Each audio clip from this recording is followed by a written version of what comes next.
أعوذ بالله من الشيطان الرجيم بسم الله الرحمن الرحيم. آج کی آیت بھی بڑی خوبصورت ہے اور اس آیت کے مخاطب جناب محمد الرسول اللہ صلی اللہ علیہ وآلہ وسلم ہے. اللہ کیا فرماتے ہیں وَيَسْأَلُونَكَ، اے میرے نبی محمد کریم صلی اللہ علیہ وسلم، وہ لوگ آپ سے سوال کرتے ہیں.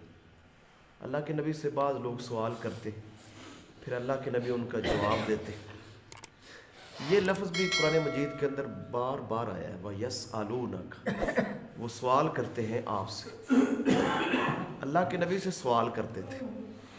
اب میرے محترم بھائیوں، جناب محمد کریم صلی اللہ علیہ وسلم انتظار کرتے تھے. جب وہ سوال کرتے میرے نبی خاموش ہوتے، انتظار کرتے. آسمان سے وحی آتی، جبریل علیہ السلام رب کا قرآن لے کر آتے، پھر میرے نبی ان کے سوالوں کا جواب دیتے. اس آیت سے یہ بھی معلوم ہوتا ہے کہ میرے نبی کی ڈائریکٹ رہنمائی میرا رب کر رہا تھا. اللہ کے نبی کے پاس وہی علم تھا جو میرے اللہ نے آپ کو عطا فرمایا. لوگ آپ سے سوال کرتے، آپ اس وقت تک جواب نہیں دیتے تھے جب تک اللہ تعالیٰ جبریل علیہ السلام کو وہ جواب دے کر زمین پر بھیج نہیں دیتے تھے. اس وقت تک میرے نبی زبان نہیں لاتے تھے، کیونکہ آپ کے پاس ان سوالوں کا علم نہیں ہوتا تھا. علم میرے اللہ کے پاس تھا، علم میرا اللہ تعالیٰ عطا فرماتا تھا. تو اللہ فرماتے ہیں وَيَسْأَلُونَكَ، اور سوال کرتے ہیں آپ سے عن الروح، روح کے بارے میں، کہ روح کیا چیز ہے. نبی علیہ السلام سے سوال کیا گیا کہ روح کیا چیز ہے. تو اس کے ضمن میں حدیث آتی ہے صحیح بخاری کے اندر. صحیح بخاری کے اندر 125 نمبر کے اوپر حدیث موجود ہے. سیدنا عبداللہ بن مسعود بیان کرتے ہیں کہ ہم مدینے کے کھنڈرات میں محمد کریم علیہ السلام کے ساتھ جا رہے تھے. تو کچھ یہودیوں کا گزر ہوا. ان یہودیوں میں سے ایک آدمی نے یہودیوں سے کہا کہ ہم اس نبی سے روح کے بارے میں پوچھتے ہیں کہ روح کیا چیز ہے. دوسرے نے کہا بھی نہ پوچھو، اگر کوئی اس نے ایسا جواب دے دیا تو آپ کو ناگوار گزرے گا. تو اکثر جو یہودیوں کے لوگ تھے انہوں نے کہا کہ ہم نے یہ ضرور سوال کرنا ہے اس نبی سے کہ روح کیا چیز ہے. وہ اللہ کے نبی کے پاس آئے اور آ کر سوال کیا کہ روح کیا چیز ہے، ہمیں روح کے بارے میں بتلائیں. تو حدیث کے الفاظ ہیں صحیح بخاری کے کہ اللہ کے نبی خاموش ہو گئے. عبداللہ بن مسعود فرماتے ہیں میں نے اللہ کے نبی کے چہرے کی طرف دیکھا تو مجھے یوں لگا کہ جیسے آپ کے اوپر وحی آ رہی ہے. وحی کی کیفیت ہوتی تھی ایک، اللہ کے نبی کے چہرے کے اوپر پسینہ آ جاتا تھا، بڑا ایک بوجھ ہوتا تھا اللہ کے نبی کے اوپر وحی کا.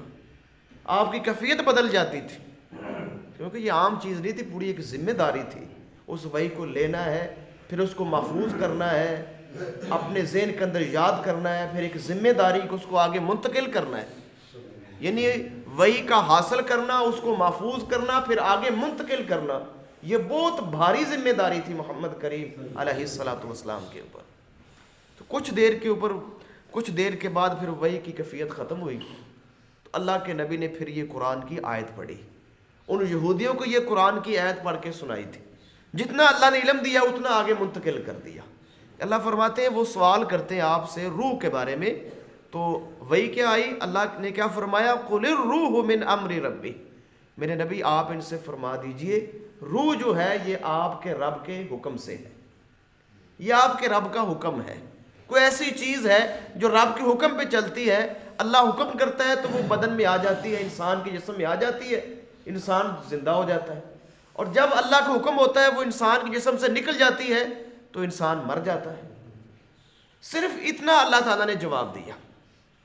تو میرے نبی نے وہی جواب جو وحی کے ذریعے آپ تک پہنچا کہ روح صرف اور صرف تیرے رب کا حکم ہے، تیرے رب کے حکم سے ہے، یہ میرے نبی نے جواب دے دیا.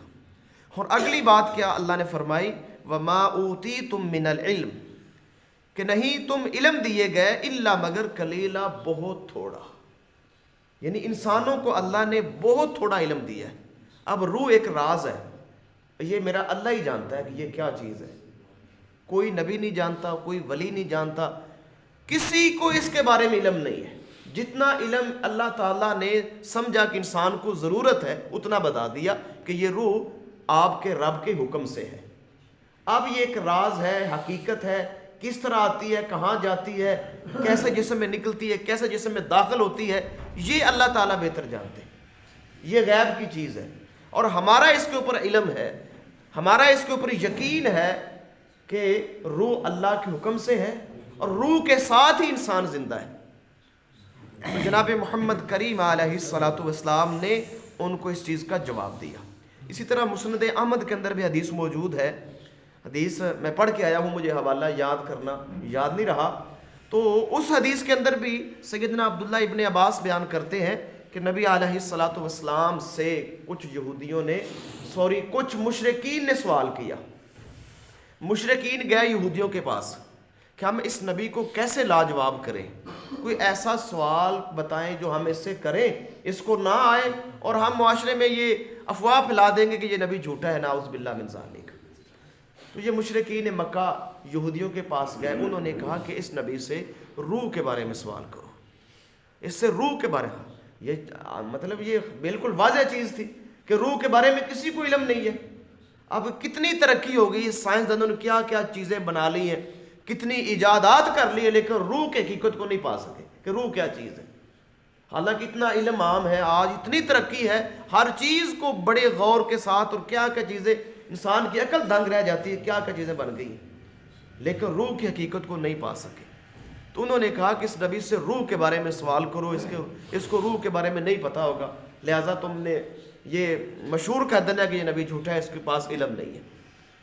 اس وقت بھی اللہ کے نبی محمد کریم علیہ الصلوۃ والسلام نے اسی آیت کو پڑھا تھا کہ روح آپ کے رب کے حکم سے ہے، اور انسانوں تمہیں جتنا علم دیا گیا وہ بہت تھوڑا ہے، یعنی یہ اللہ کا راز ہے، یہ اللہ تعالیٰ کے پاس ہے۔ اب میرے محترم بھائیوں، کتنی بڑی واضح اور کلیئر بات محمد کریم علیہ الصلوۃ والسلام نے بتلائی۔ اب کوئی اس کے اندر اضافہ نہیں کیا کہ یہ روح اس طرح آتی ہے، اس طرح داخل ہوتی ہے، نہیں، پتہ ہی نہیں تھا۔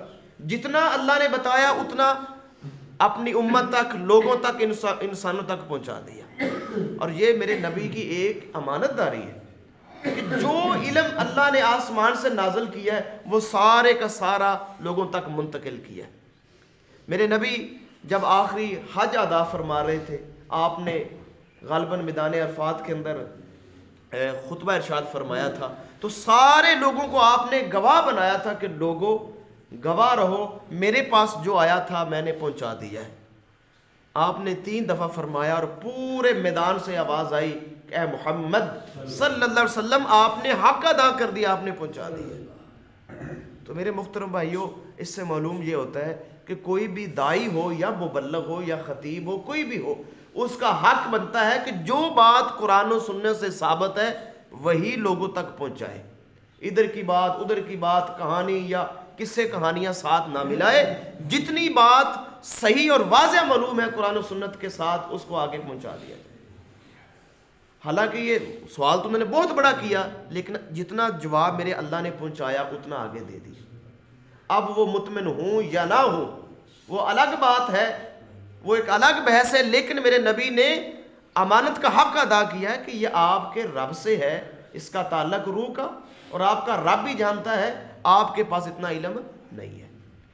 میرے محترم بھائیو، علم کئی طرح کے ہیں۔ ایک ہوتا ہے مادی چیزوں کا علم جس کو ہم ٹچ کرتے ہیں، چھو سکتے ہیں۔ ایک ہوتی ہے غیر مادی چیزیں جو ہمیں محسوس نہیں ہوتی۔ اب فرشتے کتنی بڑی مخلوق ہے، جبریل علیہ الصلوۃ والسلام اتنی بڑی شخصیت ہے کہ پورے فلک کو انہوں نے ایک دفعہ ڈھانپ لیا تھا، پورے افق کو ڈھانپ لیا تھا، اتنا ہیوج جسم ہے، لیکن کوئی ان کو ٹچ نہیں کر سکتا، کوئی ان کے اوپر ریسرچ نہیں کر سکتا کہ فرشتے کیسی مخلوق ہیں، کیونکہ اس کا علم اللہ کے پاس ہے، وہ ہمیں محسوس نہیں ہوتے، ہم ان کو دیکھ نہیں سکتے۔ اس لیے میرے محترم بھائیو، کچھ چیزوں کا علم جو ہے وہ اللہ کے پاس ہے، اس کا تعلق غیب کے ساتھ ہے، اس کے علاوہ کسی کو نہیں پتا۔